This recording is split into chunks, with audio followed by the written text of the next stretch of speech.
जितना ही आप बंधन युक्त है, दुख में है, चिंता में है, क्लेश में है, अशांति में है, ये अंदर बैठा लिए आप देखिए। आप जिस असर को आप जितना जोर देंगे स्वीकृति में, वो उतना ही प्रभाव डाल देगा अपने लोगों को।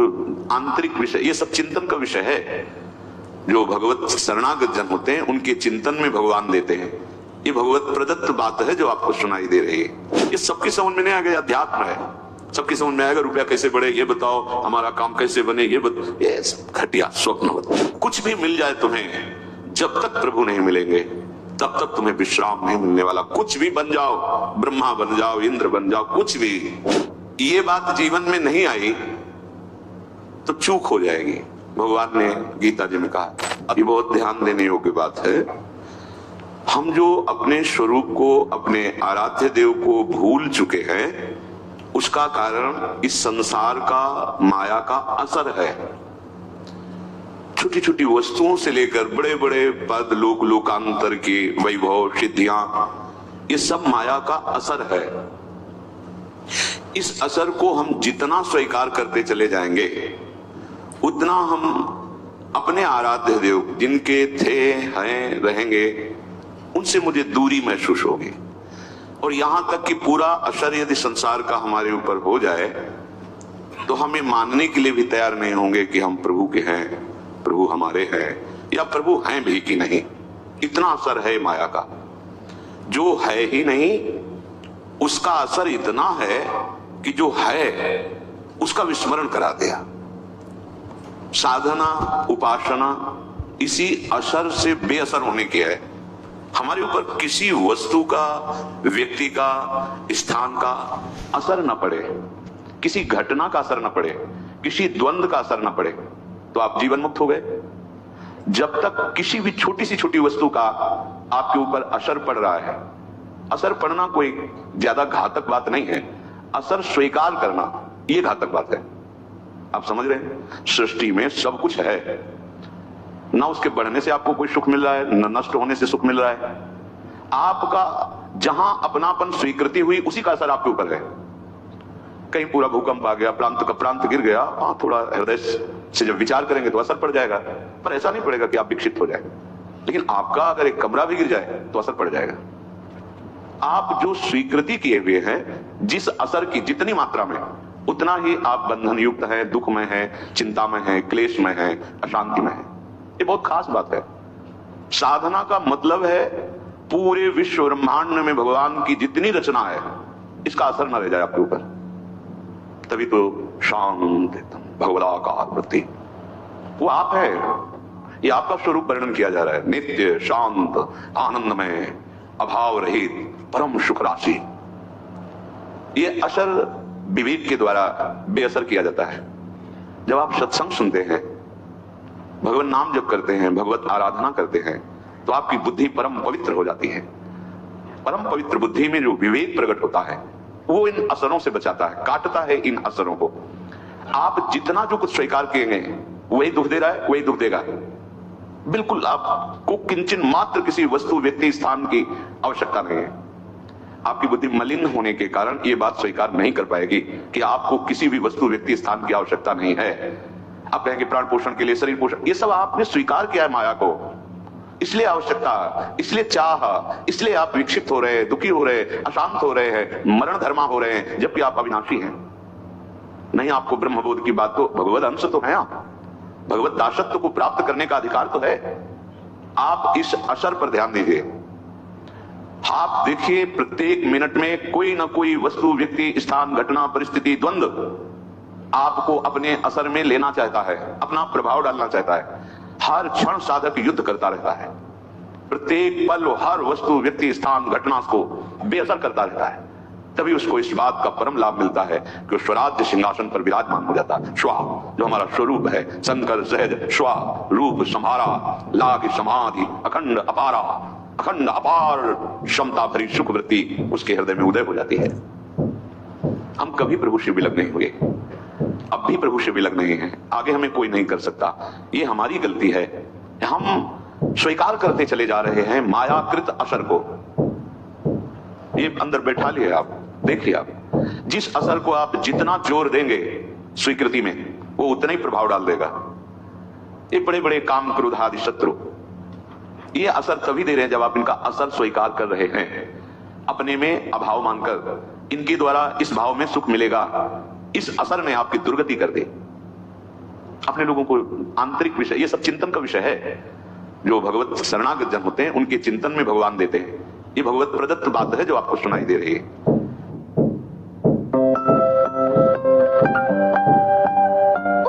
त्योहार मनाना मतलब परिवार को पटाना। मेरा नाम है ऋषि, मिलिए मेरी फैमिली से।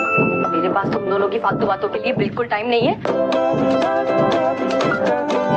होली है यार, इस बार मैं मम्मी की नहीं सुनने वाली। सब लोग कान खोल के सुन लो, होली कोई नहीं खेलेगा। नहीं मम्मी, हम उसे वहाँ मारेंगे जहाँ उसे सबसे ज्यादा लगेगी। मेन पॉइंट थी ऋषि।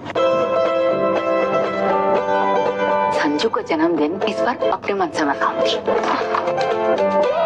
कैसा लगा मेरा गेम? अब से सुबह शाम 2 टाइम ट्यूशन, 2-2 घंटे। मम्मी पापा का तो काम ही होता है ऋषि, बच्चों पर हुक्म चलाना।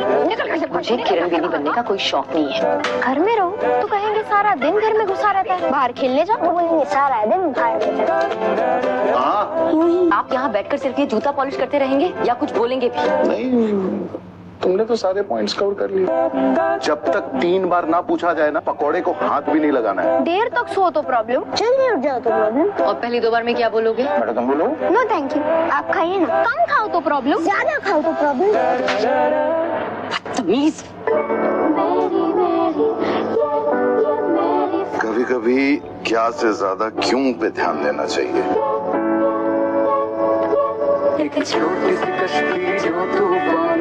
गुस्से में हंसी दबाती हुई ना बहुत प्यारी लगती है। तो क्या मैं इससे दोस्ती करना चाहता हूँ? एक बात बताइए, आप जब इस एज में थे तो आपको भी हुआ था क्या? मोमबत्ती नहीं बुझाते, अब चौगुन होता है। अच्छा,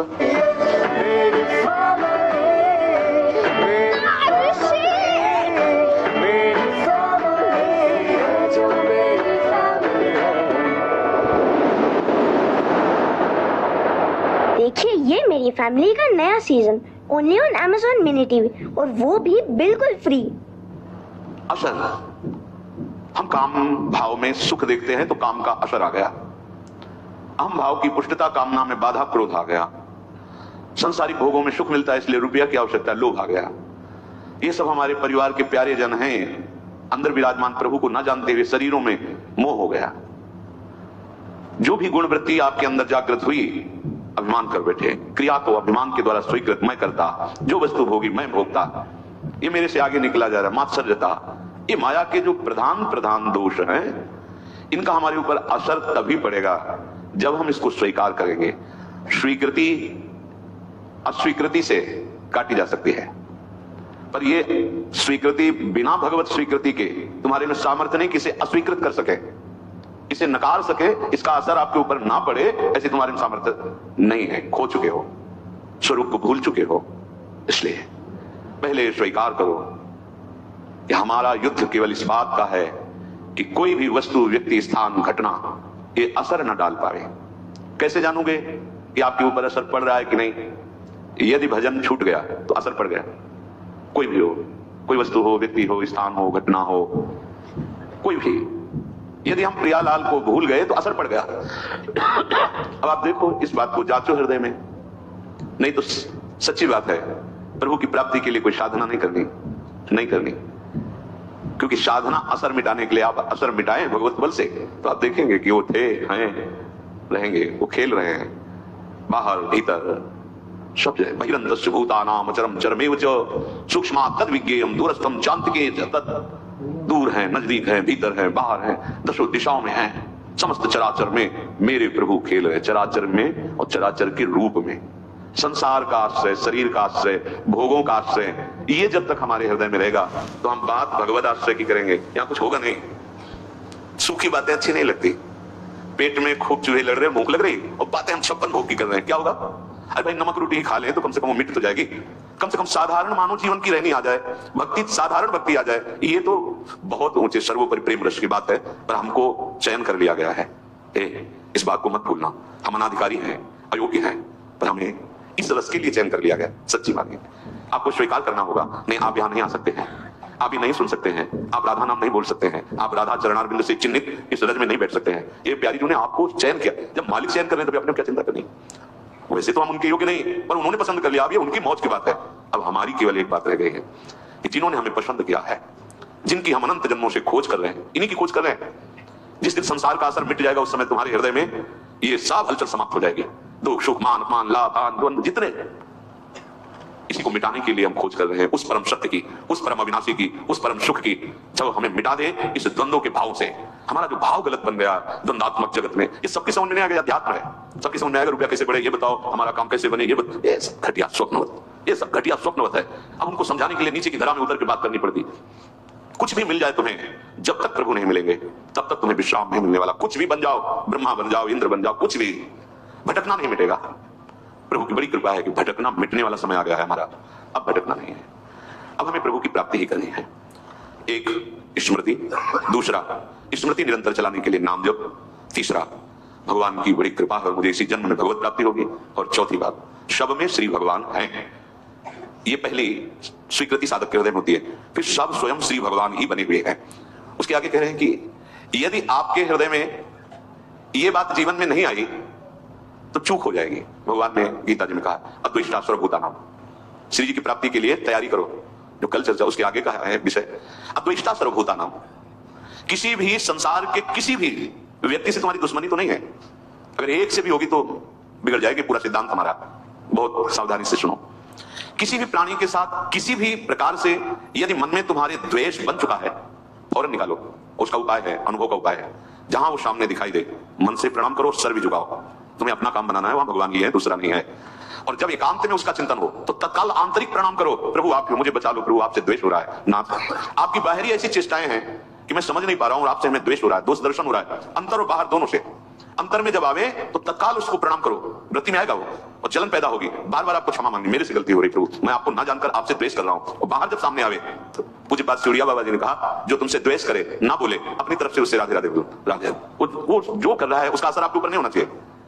आपको इस द्वेष का असर काटना है। वो हो सकता है आपके साथ फिर ऐसा बर्ताव करे कि आपको लगे कि अब तो द्वेष पक्का ही हो रहा है क्योंकि हम बार बार प्रणाम कर रहे हैं, ये वैसा ही नहीं। ये बहुत बड़ा भगवत प्राप्ति में विघ्न है। इसलिए भगवान ने कहा अद्वेष्टा सर्वभूतानां। इतना ही नहीं, ये जब बढ़ेगा तो आपका भजन छूट जाएगा। बहुत क्या होता है कि जैसे महापुरुष जन अपने हृदय को देखते हैं ना, वही बात वो बोलते हैं, वही बात लिखते हैं।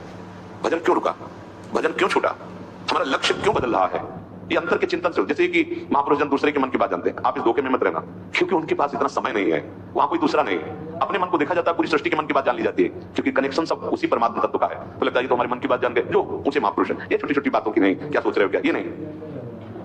वो बहुत ध्यान देने की बात, बहुत हम लोग जहां चूक करते हैं, ये एक तरह का ऐसा नाशकारी भाव है द्वेष कि धीरे धीरे आपके मन में इतना फैलेगा कि आपके भजन को छीन कर देगा। चले थे भगवत प्राप्ति, सब जगह अपने प्रभु को देखने, चूक हो रही है। आपका भजन छूटा, आपका द्वेष बढ़ा, आपकी साधना गई।